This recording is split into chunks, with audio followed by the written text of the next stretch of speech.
వింటున్న ప్రతి బిడ్డ సాత్వికమైన మంచి మనస్సుతో మీ మాటలను అంగీకరించే భాగ్యాన్ని అనుగ్రహిస్తారని తండ్రి ఈ ప్రార్థన క్రీస్తు వారి పుణ్యనామమున అడిగి వేడుకుంటున్నాం మా కన్న తండ్రి. ఆమేన్.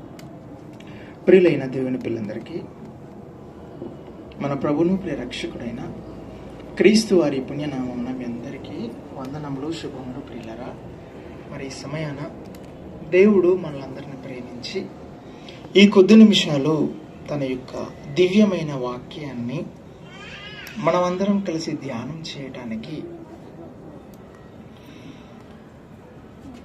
తన మాటలను స్మరించడానికి దేవుడు ఈ విధంగా మనకందరికీ చక్కటి సమయాన్ని ఇవ్వటం అన్నది దేవుని దయాపూర్వక సంకల్పం. ప్రియులారా, పరమైన దేవుని వాళ్ళారా, దేవుడు మనుషులను ప్రేమించి ఎన్నెన్నో చేశాడు. దేవుడు మనిషిని ప్రేమించి ప్రకృతిని ఇచ్చాడు. ఎలా అంటే, మనం బ్రతుకుతున్న ఏ నేల మీద అయితే బ్రతుకుతున్నామో ఆ నేలను కలిగించింది ఆయనే. ఏ వెలుతురునైతే అనుభవిస్తున్నామో ఆ వెలుతురును కలిగించింది, ఆ సూర్యుడిని కలిగించింది ఆ దేవుడే.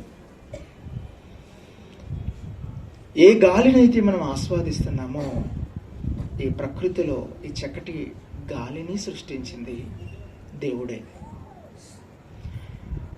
ప్రియమైన దేవుని వాళ్ళారా, మనం అనుభవిస్తున్న ఈ ప్రకృతి, పంటలు, త్రాగే నీరు, అనుభవిస్తున్న ఈ చీకటి,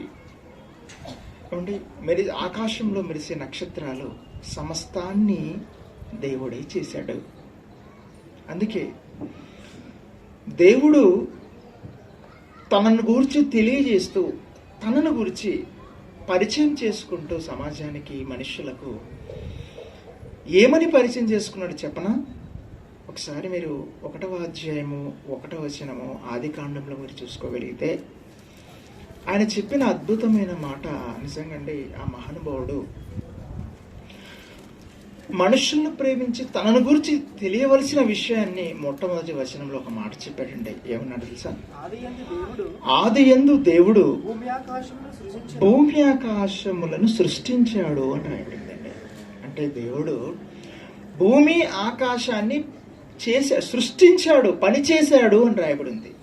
అంటే దేవుడు మొట్టమొదటిగానే నేను ఆకాశాన్ని చేశాను, భూమిని చేశాను అని తన కష్టాన్ని సమాజానికి తెలియజేస్తున్నాడు. ఉదాహరణకు ఒక మాట చెప్పిన, ఇప్పుడు ఈ ఇంటి నిర్మాణానికి పెద్దలు ఎంతో కష్టపడ్డారు కదండి, ఎంతో కష్టపడ్డారు. ఏ ఇంటి నిర్మాణమైనా ఆ తల్లిదండ్రులు ఎంతో కష్టపడతారు. ఇప్పుడున్న సమాజంలో, ఇప్పుడున్న పరిస్థితుల్లో ఒక ఇల్లు కట్టడానికి ఎంత కష్టం అన్నది మీకు తెలియంది కాదు. ఎందుకంటే దేనికోసం? వారు ఇంకా ఒక 100 సంవత్సరాలు బతుకుతారనే కాదు కదా. దేనికోసం? భవిష్యత్ తరాల కోసం, భవిష్యత్తులో వారి కుటుంబాలు గొప్పగా ఎదగాలని, రాబోయే సంతానం కోసము, బ్రతికినన్ని ఈ దినాలు సంతానంతో సంతోషంగా బ్రతకాలని ఒక చక్కటి ఆలోచనతోనే ఈ కుటుంబమైన ఒక మంచి నిర్మాణాన్ని చేపడుతున్నదన్నది వాస్తవమైతే, పరలోకమందున్న దేవుడు కూడా ఏమండి భూమిని ఆకాశాన్ని సృష్టించాడు. ఎవరి కోసం? అది ఎవరి కోసం చెప్పండి? ఏమంటే భూమి నుంచి వచ్చే పంటని కానీ, నీరుని కానీ దేవుడు ఏమైనా ఆస్వాదిస్తున్నాడా? భూమిలో నుంచి వస్తున్న పండ్లు, మనం తింటున్న అరటి పండ్లు ఉన్నాయి, అది దేవుడు తింటాడా? మీరు చెప్పండి. మామిడి పండ్లు దేవుడు తింటాడా? మీరే చెప్పండి. ఏమండి ప్రకృతిలో ఉన్న ప్రతి చెట్టు ఫలాలను అనుభవిస్తున్నది ఎవరు అని అంటే సాక్షాత్తు మనుషులే. ప్రియమైన దేవుని వాళ్ళారా, వారే దేవుని పిల్లలు. ఈ మహా సృష్టిని లేదా ఈ భూగోళాన్ని సృష్టించడానికి దేవుడు ఎంత కష్టపడి ఉంటాడు అన్న విషయాన్ని మీకు గుర్తు చేస్తున్నాను అంతే. ఎందుకంటే కష్టపడుతున్న ప్రతి మనిషికి, కష్టపడుతున్న ప్రతి తల్లి తండ్రికి ఏమండి దాని విలువ ఏంటో తెలుసు కాబట్టి మీకు ఒక్కసారి గుర్తు చేస్తున్నాను. ఈ భూమి ఆకాశం సృష్టించిన అతను కూడా, ఆ దేవుడు కూడా, ఆ దేవునికి మనకున్న సంబంధం ఏంటి తెలుసా? తండ్రి అని సంబంధం. ఒకసారి మీరు చూసుకోగలిగితే ప్రియమైన దేవుని వాళ్ళ దేవుని మాటలు ఎంత అద్భుతమైనవో లేదా ఆయన మనస్సు ఎంత చక్కనిదో ఒకసారి ఎఫెసీయులకు రాసిన పత్రికలో మీరు చూసుకోగలిగితే, ఒకసారి ఎఫెసీయులకు రాసిన పత్రిక దేవుడు రాయించిన మాటే ఆయన తన దివ్యమైన గ్రంథంలో ఒక చక్కటి విషయాన్ని చెప్పాడు. ప్రియమైన దేవుని వారలారా, ఒకసారి 3వ అధ్యాయము 14వ వచనాన్ని చూసుకోగలిగితే, ఈ హేతువు చేత అని అన్నాడు. అండి 3వ అధ్యాయము 14వ వచనము, ఎఫెసీ పత్రికలో 3వ అధ్యాయం 14వ వచనము, ఈ హేతువు చేత పరలోకమందును భూమి మీదను ఉన్న ప్రతి కుటుంబము ఏ తండ్రిని బట్టి కుటుంబం అని పిలువబడుచున్నదో ఆ తండ్రి ఎదుట నేను మోకాళ్ళుని అని కంటిన్యూగా మాట్లాడుతున్నాడు. ఏమన్నా చెప్పాడు తెలుసా దేవుడు? ఈ హేతువు చేత భూమి మీద ఉన్న ప్రతి కుటుంబము ఏ తండ్రిని బట్టి కుటుంబమని పిలువబడుచున్నదో అన్నమాట మనం చదువుకున్నాం. ప్రియమైన దేవుని వాళ్ళంటే, భూమి మీద ఉన్న ప్రతి కుటుంబాలకు, భూమి మీద ఉన్న ప్రతి కుటుంబానికి ఒక తండ్రి ఉన్నాడు అని అంటే, భూమి మీద ఉన్న అన్ని కుటుంబాలకు కూడా ఒక తండ్రి ఉన్నాడు. ఆయనే పరలోకమందున్న దేవుడు. భూమి మీద ఉన్న ప్రతి కుటుంబము ఏ తండ్రిని బట్టి కుటుంబం అని పిలవబడుచున్నదో అని అన్నాడు. ప్రియమైన దేవుని వాళ్ళారా, తండ్రి అనే పాత్ర పరలోకమందున్న దేవునిదండి, తండ్రి అనే పాత్ర. కానీ కుటుంబంలో ఉన్న ప్రతి తండ్రికి తన పాత్రని దేవుడు ఇచ్చాడంటే నిజంగా ఆయన ఎంత గొప్పవాడు మీరు ఆలోచించండి. అంటే ముఖ్యమంత్రి అనే పాత్ర ఈ రాష్ట్రానికి ఒకటే ఉంటుందండి. ఆ పాత్రని కుటుంబంలో ఉన్న ప్రతి తండ్రికి ఆ ముఖ్యమంత్రి ఆ పాత్రని ఇవ్వగలడా? ఇవ్వలేడు. కానీ ఆ పరలోకం అనే ఆ మహాలోకాన్ని, స్వర్గం అనే మహాలోకాన్ని ఏలుతున్న ఒకే ఒక్క నాథుడు ఆ దేవుడు, ఆ తండ్రి తన పాత్రను భూమి మీద ఉన్న ప్రతి తండ్రికి అనుగ్రహించాడు. ఎందుకంటారు మీరు చెప్పండి? ఎందుకంటారు అంటే, భూమిని ఈ ఆకాశాన్ని సృష్టించింది మనుషుల కొరకు అయితే, ఈ భూమిని ఆకాశాన్ని సృష్టించింది తన పిల్లలైన ఈ మనుషుల కొరకు అయితే, ఆ పిల్లలు తిరిగి ఆ తండ్రిని మహిమపరచాలి అని, లేదా ఆ దేవుణ్ణి ఘనపరచాలి అని దేవుడు ఈ సృష్టినంతా ఇచ్చాడండి. ఒక మాట చెప్పనా, మనం ఇల్లుని నిర్మించిన తర్వాత కుటుంబాన్ని కాపాడుకుంటూ పిల్లలు ఎదిగిన తర్వాత ఒకవేళ పిల్లలు తల్లి తండ్రిని గుర్తించకపోతే అప్పుడు పరిస్థితి ఏంటి మీరు చెప్పండి? బాధాకరమే కదా, ఏ తండ్రికైనా ఏ తల్లికైనా. పిల్లరా, అలాగునే పరలోకమందున్న దేవుడు కూడా ఈ భూమి మీద ఉన్న మనుషులందరూ కూడా ఆ దేవుని గుర్తించకపోవడం వలన ఆయన ఎంత బాధపడ్డాడో తెలుసా అండి? ఆయన ఎంత మనసు నొచ్చుకున్నాడో తెలుసండి? ఏమండి, ఒక కుటుంబాన్ని నిలబెట్టడానికి ఒక తల్లి తండ్రి ఎంత నలిగిపోతారో మీకు తెలియదు కాదు కదండి. ఒక తల్లిని లేదా ఒక తండ్రిని తమ పిల్లలు ఎందుకు ఇష్టపడతారు చెప్పండి? ఆ కుటుంబాన్ని నిలబెట్టడానికి ఆ తల్లి తండ్రి ఎంత నలిగిపోతారు అన్నది వారికి, ఆ దేవునికి తెలుసు. ఒకసారి 34వ కీర్తనలో మీరు ఆ మాటను చూసుకోగలిగితే, 34వ కీర్తన 18వ వచనాన్ని మీరు చదువుకోగలిగితే, ప్రియమైన దేవుని వారలారా, ఆ సర్వోన్నతుడైన దేవుడే తనకు ఇష్టమైన వారిని గురించి, లేదా తనకిష్టమైన వారిని గురించి ఆయన పలికిన అద్భుతమైన మాట ఏంటి తెలుసా? కీర్తన గ్రంథం 34వ అధ్యాయము ఆ 18వ వచనం చదవండి. విరిగిన హృదయము గల వారికి యెహోవా ఆసన్నుడు, నలిగిన మనస్సు గల వారిని ఆయన రక్షించును. దేవునికి ఎలాంటి వారి ఇష్టమట అండి? నలిగిన హృదయం కలిగిన వారు, విరిగిన మనస్సు కలవారు దేవునికి ఇష్టము అని అంటాడు ఆయన. ఎందుకు విరిగిపోవాలి మనస్సు? ఒక తల్లి తండ్రి తన కుటుంబాన్ని లేదా పిల్లల్ని పెంచటంలో ఎంత విరిగిపోతారు, ఎంత నలిగిపోతారు, శారీరకంగా మానసికంగా ఎంతో నలిగిపోతారు. అది గుర్తించిన పిల్లలైతే తల్లి తండ్రిని అద్భుతంగా ప్రేమిస్తారు. ప్రేమైన దేవుని వాళ్ళ, ఒకవేళ అది గుర్తించని పిల్లలు ఉంటే అండి, ఆ తల్లిదండ్రులకి వేదనే మిగులుతుందన్నది ఎంత వాస్తవమైతే, ఆ తల్లి తండ్రి కష్టాన్ని గుర్తించని పిల్లలు ఉంటే నిజంగా అండి ఆ తల్లిదండ్రులకి ఎంత వేదన మిగులుతుందో ప్రియమైన దేవుని వాళ్ళారా. అలాగునని పరలోకమందుని దేవుని మనస్సును, ఆయన హృదయాన్ని స్పర్శించని ప్రతి మానవుని గురించి దేవుడు చెప్పిన అద్భుతమైన మాట ఒక్కసారి యెషయా గ్రంథం 1వ అధ్యాయము అంటే 2వ వచనాన్ని 3వ వచనాన్ని మనం చూసుకోగలిగితే దేవుడు తన మనసును గురించి చెప్పిన మాటను మనం చూసుకుందాం. యెషయా గ్రంథంలో దేవుడు 1వ అధ్యాయంలోని దేవుడు రాయించిన అద్భుతమైన మాటలు మనం చదువుకోగలిగితే, ప్రియమైన దేవుని వాళ్ళారా, 1వ అధ్యాయం 2వ వచనం.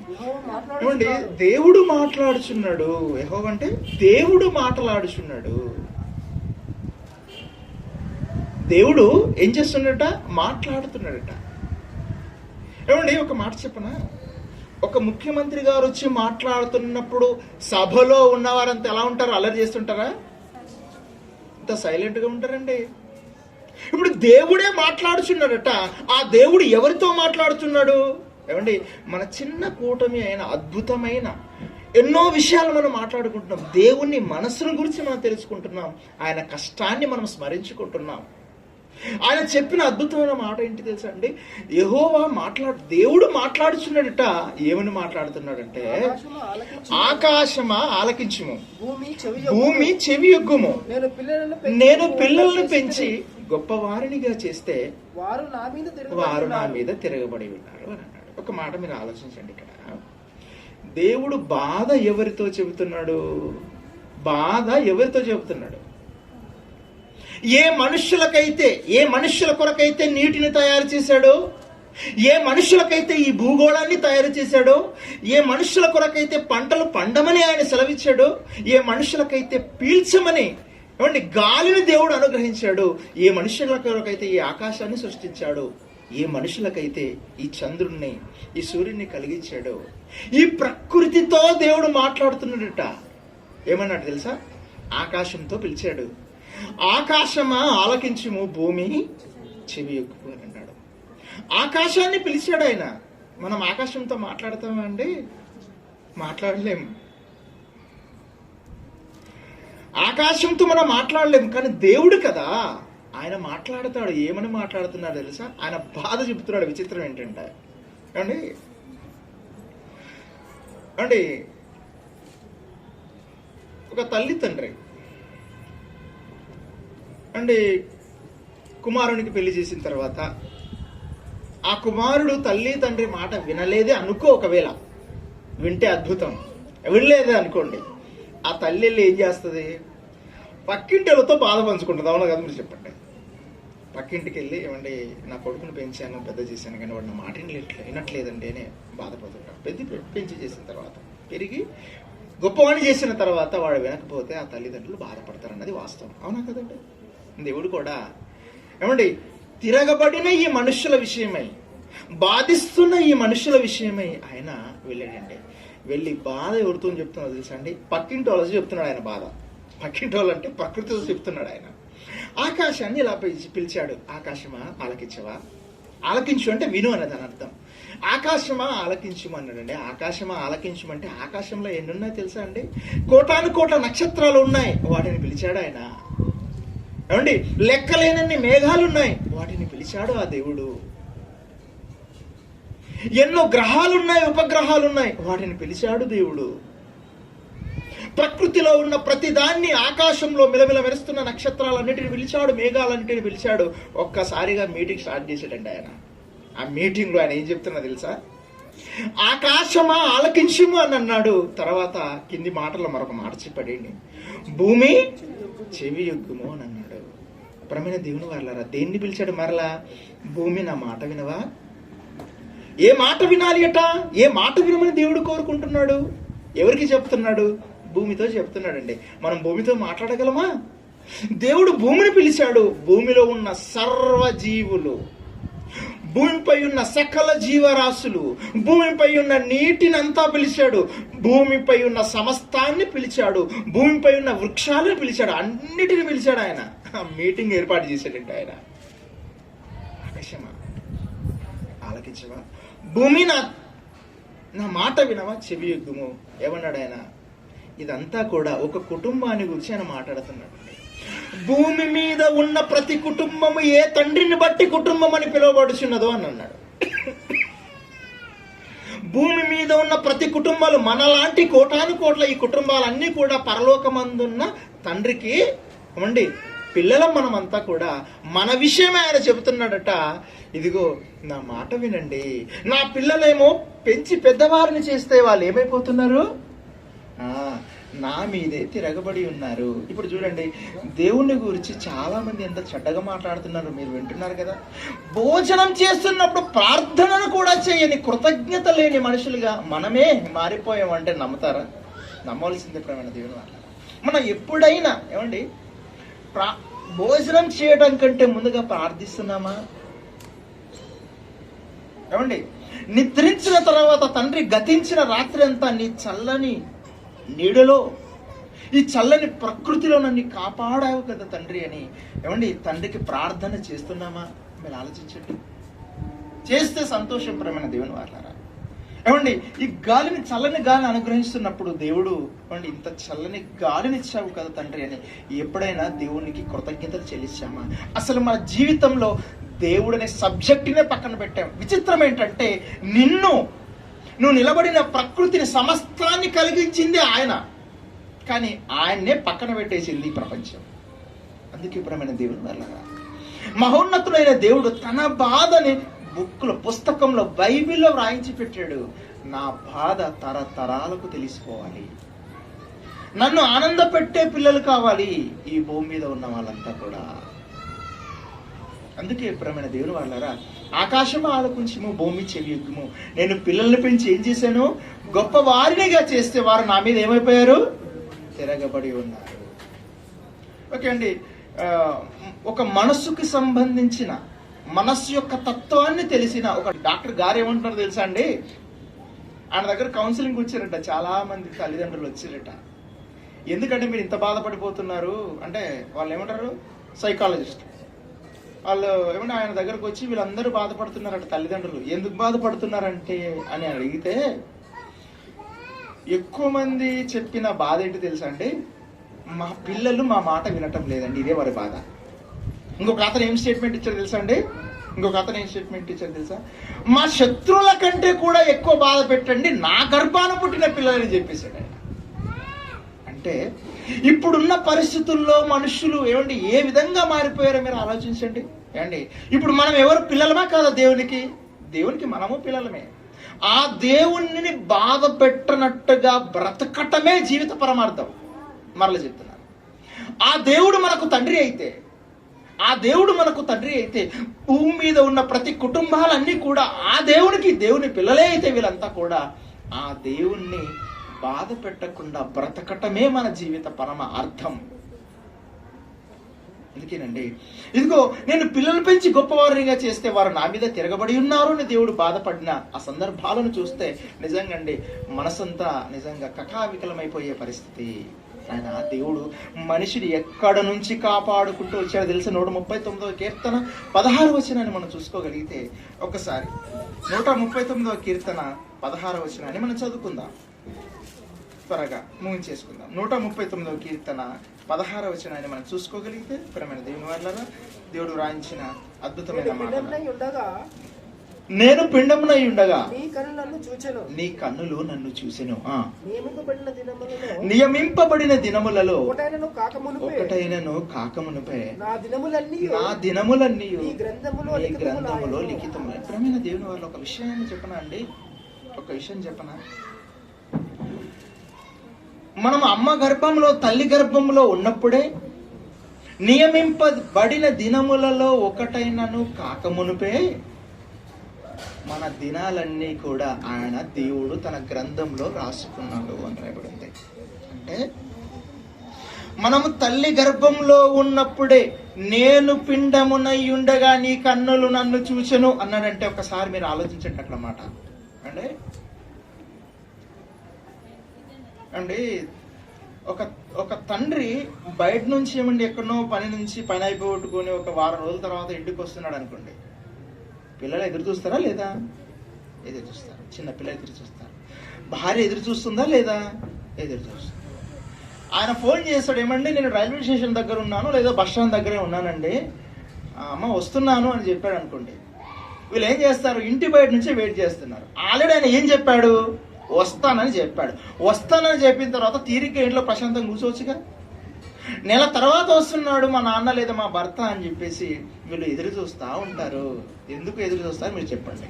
ఎదురు చూపులో ఉంటుందండి ప్రేమనే. ఎదురు చూపుల్లో ప్రేమ ఉంటుంది కనుకనే ఆయన రాకముందే తండ్రి అంత దూరంగా రాగానే పిల్లలు పరిగెత్తుకుని పోయి తండ్రిని పట్టేసుకుంటారు. ఎందుకు అంటే కారణం ఒకే ఒకటి, ఆ తండ్రికి ఈ పిల్లలకు మధ్య ఉన్న ప్రేమ. ప్రేమైన దేవుని వాళ్ళారా, దేవుడు తల్లి గర్భంలో ఉన్నప్పుడే, మన అమ్మ గర్భంలో ఉన్నప్పుడే ఏమన్నారు తెలుసా?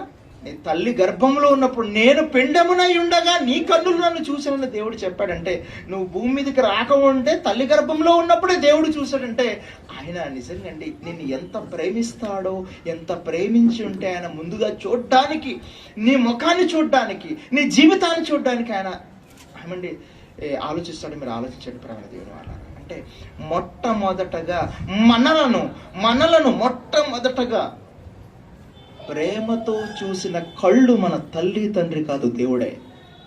ప్రేమగా మన కదలికలను, మన అవయవాలన్నిటిని నిర్మించటానికి తన చేత్తో నిర్మించింది ఆ దేవుడే ప్రేమైన దేవుని వాళ్ళరా. అందుకే ఏమన్నాడు తెలుసా?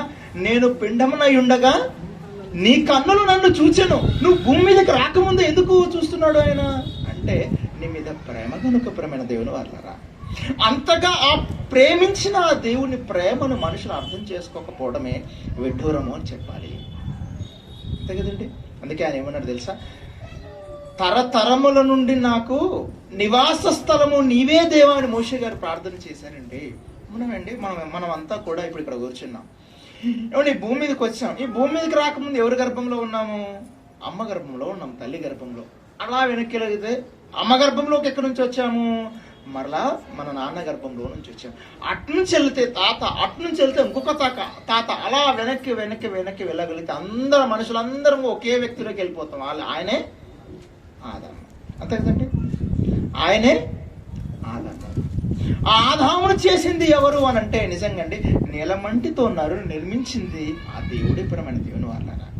ఆదాము మొదలుకొని మనం భూమి మీదకి వచ్చేంత వరకు ఆయన ఎదురు చూశాడు మన కోసమే. మరలా ఆ మాట చదువు 139 కీర్తన 16వ వచనం చూసుకోగలిగితే, నేను పిండమునై ఉండగా నీ కన్నులు నన్ను చూసెను. మొట్టమొదటిసారిగా మనల్ని చూసిన, ప్రేమతో చూసిన కన్నులు ఎవరు తెలుసా అండి? దేవాది దేవుడే మనల్ని చూశాడు ఆయన. తల్లి గర్భంలో ఉన్నప్పుడే మనల్ని చూశాడు ఆయన. ఏమండి ఎక్కడి నుంచి అండి? ఆది యందు దేవుడు భూమి ఆకాశం సృష్టించిన ప్రకృతినంతా చేసిన ఆ దేవుడు అక్కడితో తన ప్రేమని చంపుకోలేక నా కుమారుడు లేదా కుమార్తె ఈ భూమిదికి రావాలి అని వచ్చే కంటే ముందుగానే మనం పిండముగా ఉన్నప్పుడే ఆయన మనల్ని చూసేట.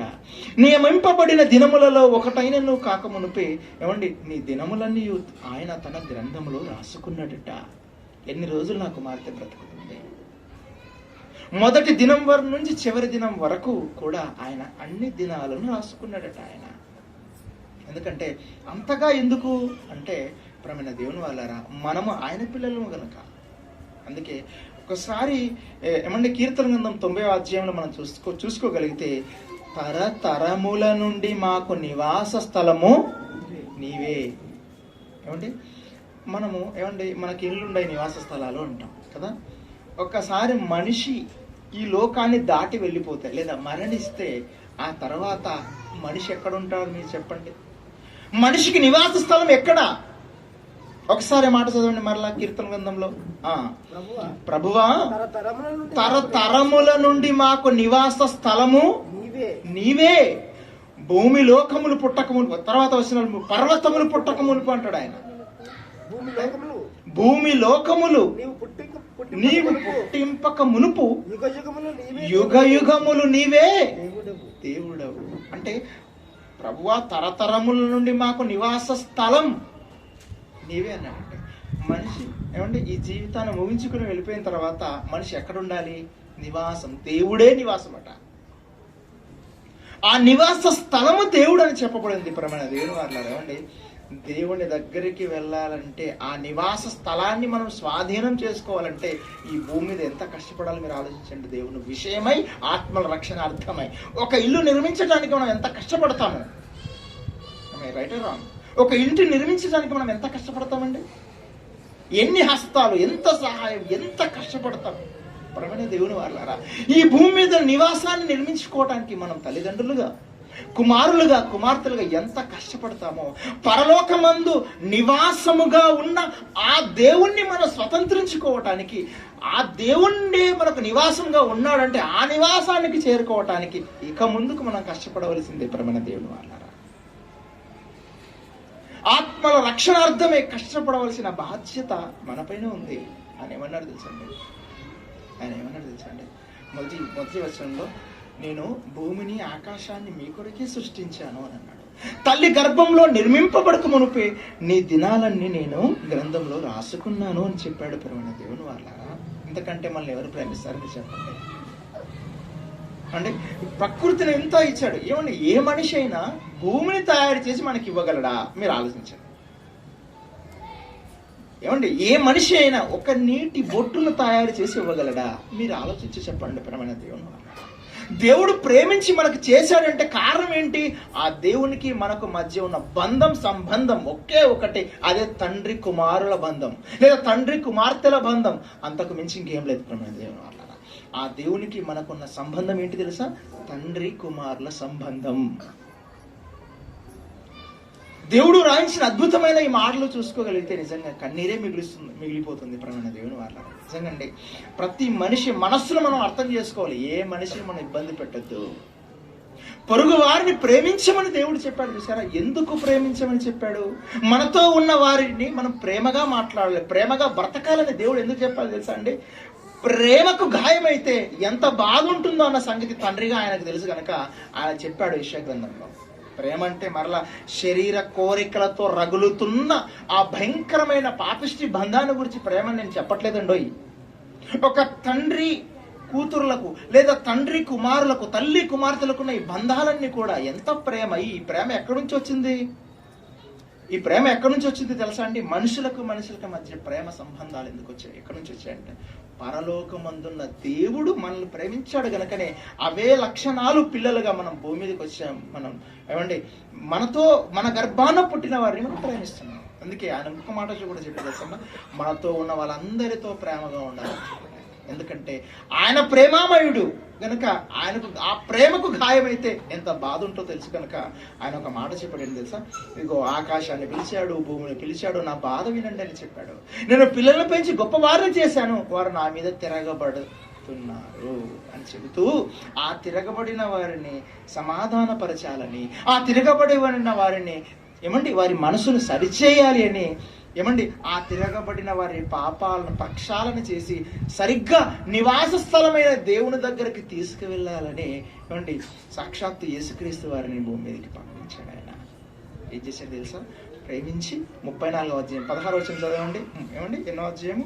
3వ అధ్యాయం 16వ వచనమా? ఒక్కసారి మీరు యోహాను సువార్తలో ఉన్న ఆ మాటను మీరు చూసుకోగలిగితే ముంచేసుకుందాం. 3వ అధ్యాయము 16వ వచనంలో దేవుడు రాయించిన మాట ప్రేమ దేవుని వారలారా. ఆయన ఏమండి మనిషిని ప్రేమించి ఆయన చేసిన మహత్కార్యాన్ని మనం చదువుకోబోతున్నాం. ఒకసారి మాట చదువుతున్నాం. యోహాను సువార్త 3వ అధ్యాయం ఏమన్నాడు? దేవుడు ఏం చేశాడట? దేవుడు లోకమును ఎంతో ప్రేమించెను అని రాయబడిందండి. దేవుడు ఏం చేశాడు? దేవుడు అంటే ఎవరు? ఆయన మనకు తండ్రి. భూమి మీద ఉన్న ప్రతి కుటుంబము ఏ తండ్రిని బట్టి కుటుంబం అని పిలువబడుచున్నదో అని అన్నాడు. ఆ తండ్రి లోకాన్ని ఎంతో ప్రేమించాడట. లోకాన్ని ఎంతో ప్రేమించాడు. లోకం అంటే ఎవరండి? చెట్లు, గుట్టలు, పుట్టలు అండి. లోకం అంటే ఏంటి? లోకం అంటే అంటారు కదండి లోకంలో. లోకం అంటే మట్టి కాదే. లోకం అంటే మనుషులు. దేవుడు మనుషులను ఎంతో ప్రేమించెను. దేవుడు లోకమును ఎంతో ప్రేమించెను కాగా ఆయన తన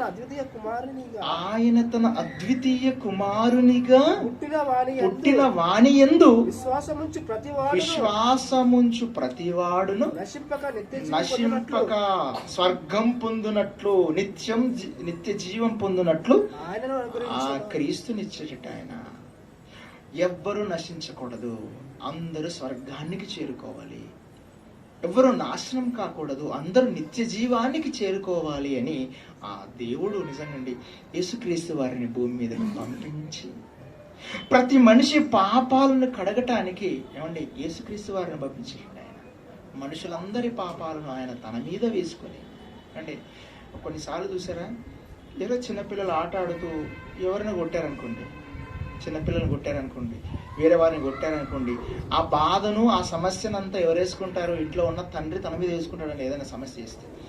మొన్న ఈ మధ్యకాలంలో నాకు తెలిసి నేను చేస్తున్న డ్యూటీలో ఒక అబ్బాయి ఇలా రోడ్డు మీద వెళ్తున్న ఒక 60 సంవత్సరాల పెద్ద ఆయన్ని యాక్సిడెంట్ చేసి వెళ్ళిపోయాడు. ఆయన ఒక అబ్బాయి యాక్సిడెంట్ చేసి వెళ్ళిపోయాడు. వాడు మొత్తానికి పట్టుకున్నారు. తీరా చూస్తే ఆయన కాలు ఇరిగిపోయింది, ముసలాయనది. ఇప్పుడు ఆ కాలు ఇరిగిపోతే ఆ ఖర్చంతా ఎవరు అనుభవించాలి? ఈ అబ్బాయి అనుభవించాలి కదండి, యాక్సిడెంట్ చేసినాడు. కానీ ఎవరు అనుభవిస్తారో తెలుసా అండి? ఆ అబ్బాయిని కన్న తండ్రి మా బాబుకి తెలియదండి, వాడు యాక్సిడెంట్ చేశాడు, ఆ ఖర్చు ఉంటూ నేను భరిస్తానని సుమారుగా ₹1,00,000 పైన ఆపరేషన్ చేయించాడు. ఇది వాస్తవమా కాదా జరుగుతుంది ప్రపంచంలో? ఇది మనకు అర్థమైతే మనం చేసిన పాపాలు, మనం చేసిన యాక్సిడెంట్స్ పాపాలంటేనండి దేవునికి విరుద్ధమైన ఈ కార్యక్రమాలు చేస్తే వారికి తెలియక చేశారండి. వారు చాలా విషయాలు తెలియక చేశారండి. ఇప్పుడు వారి పాపాలను ప్రక్షాళన చేయాలంటే ఆ బాధంతా, ఆ నష్టమంతా నేనేసుకుంటానండి. నేను ఏ పాపము చేయకుండా ఆ పాపాలన్నిటి నా మీద వేసుకుని ఆ పాపాలకు ప్రక్షాళన చేస్తానని చెప్పేసి యేసుక్రీస్తు వారు భూమి మీదకి వచ్చి శిలువ మరణం చెంది ప్రపంచ మానవాళి పాపాలను కడిగి వేశాడు. అందుకే లోక పాప భారమును మోసుకొని పోవు దేవుని గొర్రెపిల్ల అంటాడు యోహాను గారు యేసుక్రీస్తు వారిని గురించి మాట్లాడుతూ. కానీ నిజంగా